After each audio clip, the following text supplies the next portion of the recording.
this is a different type of chart form that I'm evolving. It's always a work in progress, but this shows all of the Earth.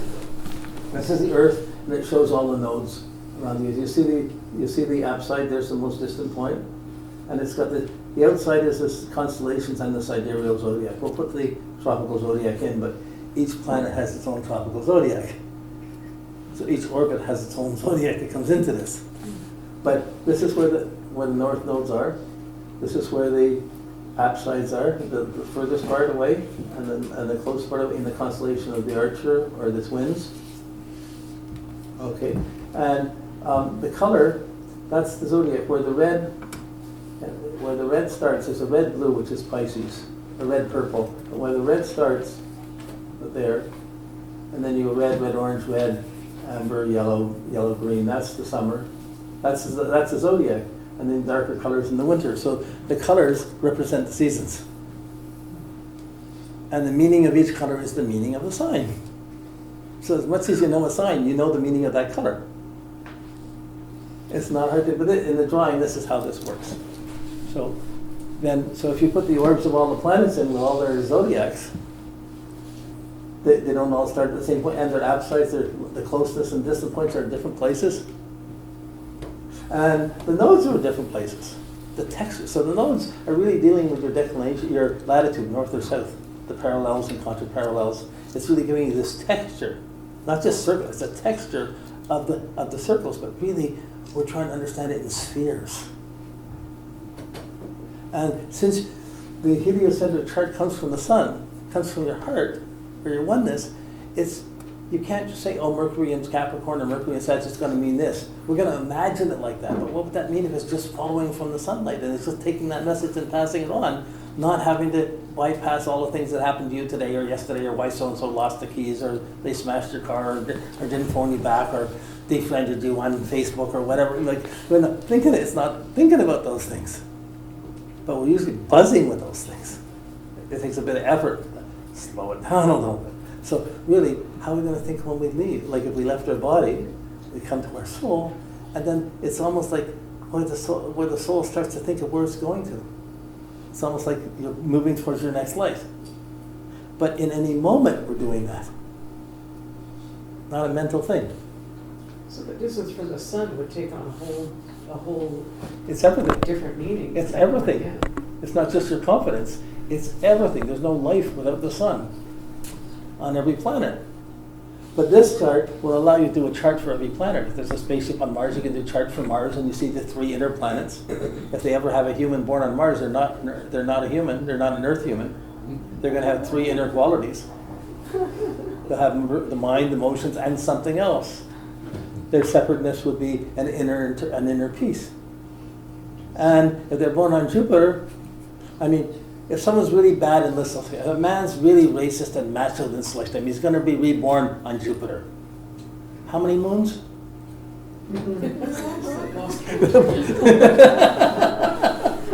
He'll be reborn as a woman on Jupiter. There you go. Okay. So you have to play around with it. Okay, so if we add the zodiac into this, there's the Aries, Virgo. And there's the Pisces constellation. You can see where we are in the age of the fish. But we're really sidereally, there's just 30-degree divisions to make each zodiac sign. They're really just approximations that allows you to memorize where the planets are, where the stars are by degrees. They're not really the energies that are there. The Piscean age is a huge age. I would call it the age of the fish, but we're a long way from the end of the Piscean age. By sidereal astrology, it's about 300 years. But before it gets out of the constellation of the fish and touches the first star in the first star in Aquarius, that's 2704 for the beginning of the Aquarian age. We're still in an age of corruption, belief. What's real? Is science? So it's anyway. So now I'm just going to run through each of these. So you got textures of things in heliocentric astrology. It's just incredible. It's voluminous. Not a small thing, and they hold it together in the degrees. Each degree has different amounts of information. So this is Mercury, and look how all of Mercury's nodes, most of Mercury's nodes are all within this one little area, except for one, Pluto. Pluto is 90 degrees to all the other nodes, to Mercury. What that means, wow, you have to take some time and fathom it. So that puts the orbits around them. And if we put the Earth zodiac in here, this is the Earth zodiac, so it's against the ecliptic. All of those nodes of Mercury start in Aries, at the end of Aries, and go through in Taurus. And only Mercury, only the nodes of Pluto would be in Aquarius, where it goes north of the orbital plane of Mercury. But if we took it in Mercury's zodiac, in Mercury's seasons, this would be the mercurial zodiac. It starts, there's the Aries point starting in the Ram. It's a long way from its age of Aquarius. It's a whole different point. So it's down here. The Ram would be sidereal Aries, but it's in the actual constellation. It's small, but it's in there. And a few of the ones are, and the node for Pluto is in Aquarius on the go. That's where they overlap. So then you see with Mercury, the closest point, this is the Mercury zodiac, it's down here in the Sagittarius. It's sort of it's kind of aligned to the Milky Way, that the closest and the farthest point. It's orbit. So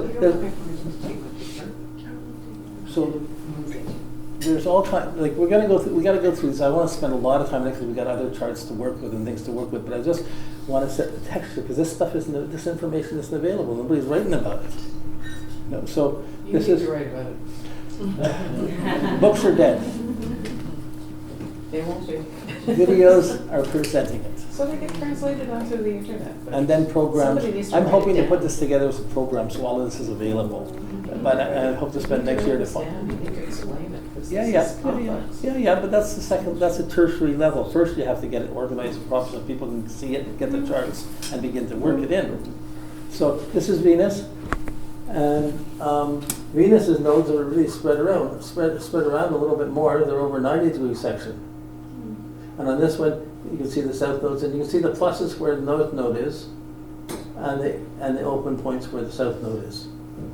But if you're in the southern hemisphere, even looking at this, it's the other way around. You still take the south node as the positive, because it's the point where it's going overhead where you would be. So here's with the Earth zodiac.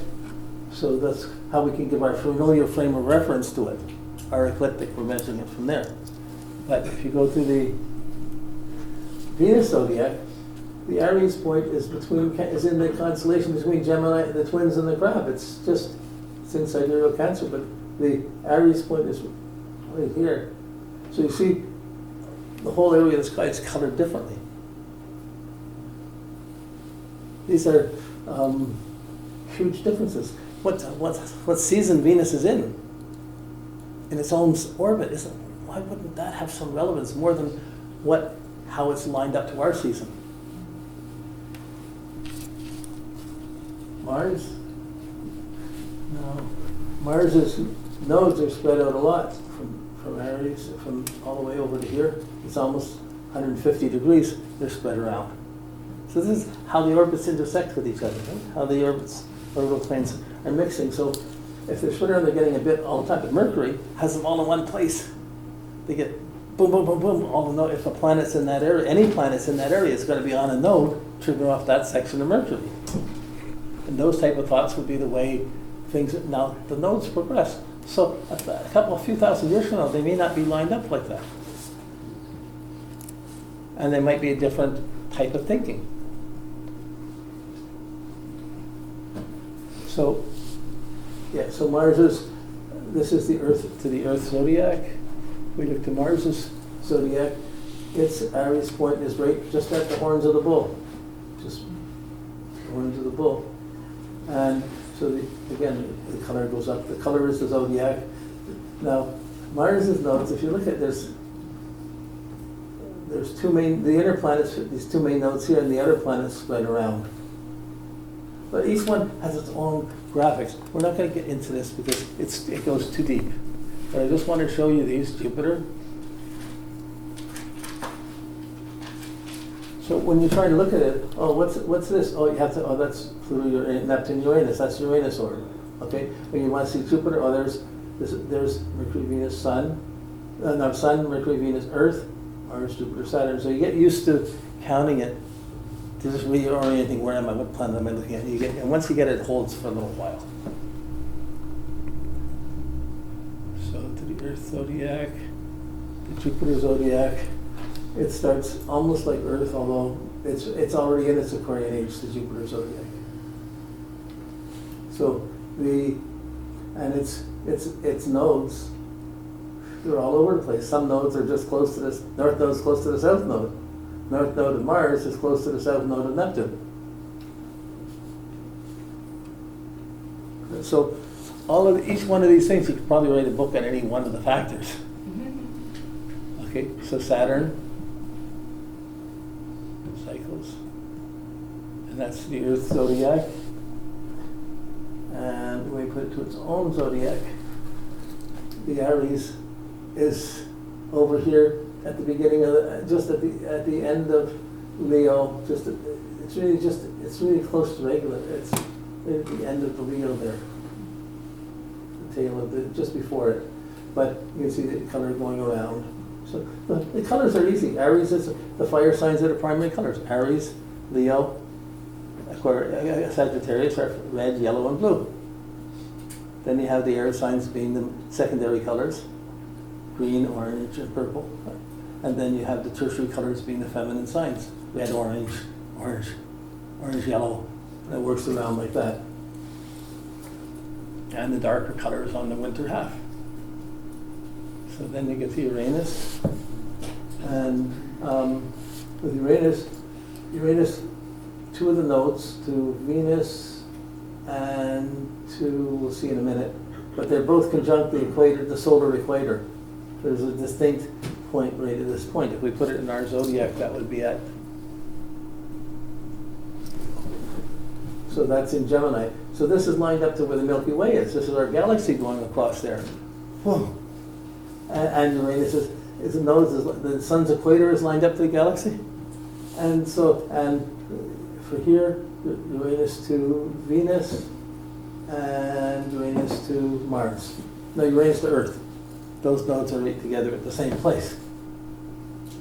So if Uranus is coming along, when he goes through Gemini, when he gets to Gemini, sparks are going to fly. Things are going to happen.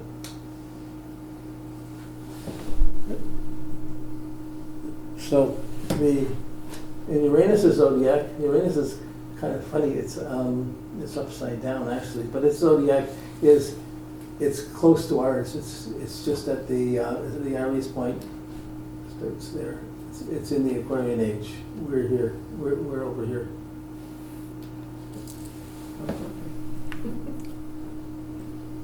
And Neptune. Okay, so with Neptune, let's do our Earth zodiac. Neptune's at its furthest point away from the Sun at 15 degrees. Scorpio is going slowest through Neptune, through Scorpio. So when it comes to sexual fantasies, Neptune sticks around a long time. Okay, on the other side, it buzzes through Taurus. When it comes to material things, it wants to get past it as fast as it can. Okay, and the transits will work out to us in those type of speeds. But when Neptune's at its fastest, that's when Pluto, they don't conjunct there, because all the conjunctions for like 10 to 20,000 years of Neptune and Pluto come in Gemini and Sagittarius. 2 cycles of one of Pluto, 3 cycles of Neptune, they come back and they align like that. But it does, when Pluto does get in Scorpio, and Neptune's in this area close to it, that's when you have, when Pluto's closer to, okay, here we go, Neptune's zodiac. And then here's Pluto's. So everything's reaching in from Pluto's, but Pluto's they align fairly clearly too, but except for Mercury's. Mercury's aligned this way, but all the other planets are just distinctly. So according to our zodiac, that's all these south nodes of Pluto are between 20 and 30 degrees of Capricorn. Go figure, where's Pluto now? Where's Saturn now? All these planets are on the south nodes now. coming up to January. Yeah, everything's happening in Capricorn. But it's really about the end, the Pluto in Capricorn, that's the end of the nasty governments, the right-wing governments that fight for this and fight for that, and it's the end of Monsanto controlling foods, rents are up so much, food's so expensive, all this is the Pluto and Capricorn stuff. With Saturn, it's coming up there. When it goes into Aquarius, we've got a bigger problem. When it goes into Aquarius, it's the beginning of censorship. Who's allowed to know what knowledge? Right now, we got what's fake truth, what's not. Who's allowed to see which parts of knowledge? And you get to, and someone could decide astrology is illegal or shouldn't be there. But that would depend on the spiritual shifts as well. Pardon? That would depend also on the spiritual shifts. Well, if you're trying to see how the sun is shedding light on that, that's the heliocentric view. If you're looking geocentrically, we're still living through it. So both are going on. And it's amazing how you can have your spiritual light blossoming and the world can be shooting you up and destroying you at the same time. Well, I see the truth. I'm dead. dark and light, you know. Yeah. Yeah. But it's a poetry, it's a puzzle. So what I'm trying to say is, don't try and get a fix on the heliocentric. Give it respect. Just let it be and see how it reaches you. So when Pluto gets to its, sorry, I'm just going to back up for a minute. Okay, so when Pluto gets to its closest point, Pluto is moving fastest through Scorpio. It goes through Scorpio in 12 years. When it goes through Taurus, it's 38 years to go through Taurus, the transits of Pluto. You know, there's huge differences in how it plays down into our geocentric charts. But here we're just seeing direct factors, but this is one that's really relevant to now. Okay, and this is the sun and the sun's equator, where there's the sun's equator in the middle, and this is the nodes of the planets where they cross the sun's equator. And it's all pretty much in our Taurus gem. It's parallel to where the galaxy is. They pretty well align with the galaxy, with how we're aligned to the galaxy.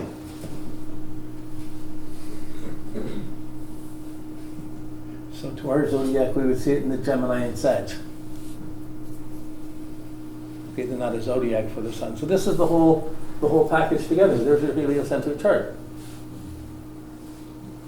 And you put something in, it's gonna. There's always something being affected.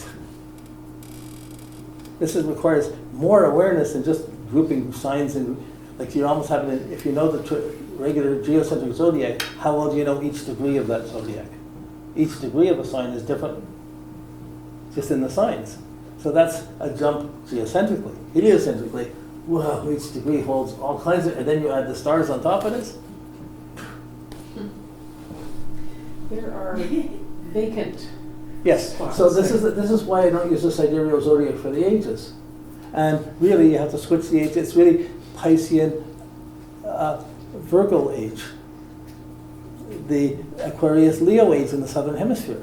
Although the Piscean age in the northern hemisphere starts at a very different time than the Leo age starts in the southern hemisphere because the constellations aren't the same sizes.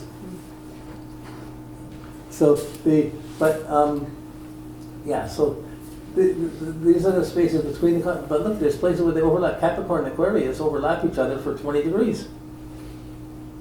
And then some don't overlap at all. Yeah, Don't even- and then Pisces and Aquarius overlap, it'll be about 100 years when the age of Aquarius starts before the age of Pisces is ended.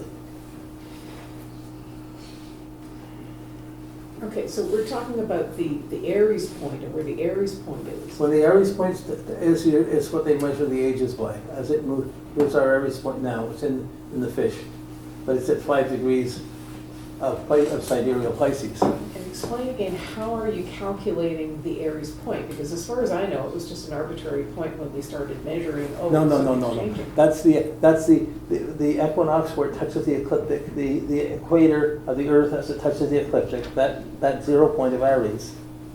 That point has a rotation of 25,000 years around. That slips back 72 degrees a year. Mystically, that was considered we live one lifetime for each degree. Okay. And by the time we get through the whole cycle, we've experienced it all. So the planets, when they intersect with their own orbit with the sun's. Yeah, that's a different thing. Every planet has its own orbit. Every orbit has its own relationship with its own zodiac. But we're looking So that's from how you're Earth. getting these different Aries Yep. points, okay. And it came from, if you try to do a chart from, if Mars is at, if someone puts a spaceship on Mars or someone lands on Mars, how do you chart for Mars? This is how you do the chart for Mars. So I'm hoping to get this program together that does all these things with these charts. So, but this is the best way I found of organizing these charts are all done in Photoshop. I did these all in Photoshop, so it took a lot of work.